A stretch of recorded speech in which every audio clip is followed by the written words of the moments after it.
Hello and welcome back to another edition of Check It Out. Okay friends, in today's video, I'm going to show you how to change out the flapper. See that little pink piece down there? And this is what it used to look like. Nice and red. And there's the old one. We'll take it out in a minute. Hey, I'll explain to you why and how to know when to replace these, as well as how to do it. So check this one out real quick. This is one that I just took out, and if you're ever wondering like, how do you know when it's time?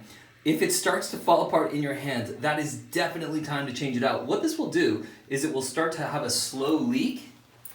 How about if I put the toilet back together and I show you from the start? So how do you know when it's time to change out the flappers? Well, there's a couple different things that you can check for. Number one is sometimes at the back of the toilet you'll have a small little stream of water that will leak down here, and then you'll hear the tank in the back fill up every once in a while. Good indication that you need to change out this flapper. As they get older and they start to disintegrate, a small amount of water will start leaking around them, and then you start wasting a lot of water.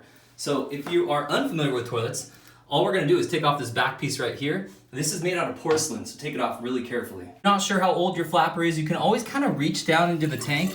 This one, the red or sort of pink part, isn't really falling off my hands, but I can feel it feels kind of slimy. It feels like it's sort of falling apart. So let's go ahead and change that out and see if that's what our problem is.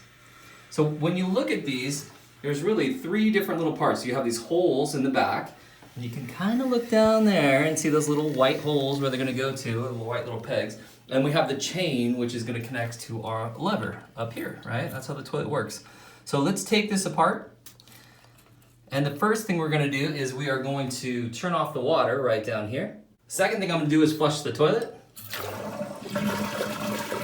I'll kind of hold it up and get as much of that water out of there as I can. Next, we have this chain, and it's just looped through these little holes. So we're just going to disconnect that. Okay, that chain comes off really easy. You can see, you just kind of depress it in.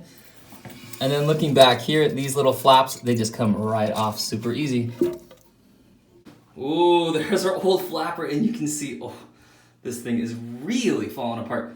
You can see that this used to be red, now it's pink. There's a new one, there's an old one, so it's definitely time to do this.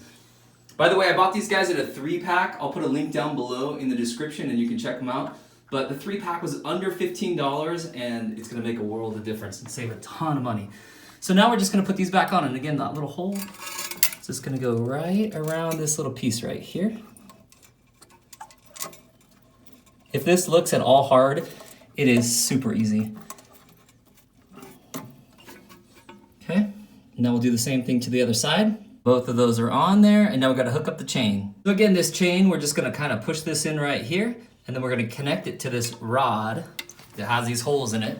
Now it has these different holes. What we're gonna do is we're gonna hook it up to the same one it was in before, which I believe was the third one back. You can see, look at my finger, I have some of that gross stuff from the old flapper. Anyway, so I'm gonna try the third hole back right here, and we'll see how it flushes. Sometimes you have to kind of play with these and maybe reconnect it at a different height, different length of chain to make it work correctly. Okay, so I tried it out and I found out the chain was a little bit longer on the new one. So I took this piece off all together, and then I just moved down about 5 links, you can see right here. And then I connected this little piece right here. And now let's try that third hole again and see how it goes. So now I've got it all set up to try out there. It looks pretty good. I'll turn the water back on. By the way, to turn it off, I turned this clockwise. Now I'll turn it counterclockwise to turn the water back on. Okay, we're all hooked up. Let's try it out and see how it works. Looks good. Hey friends, if this video helped you out, do me a favor, give it a thumbs up, like and subscribe, and we'll see you next time. Bye for now.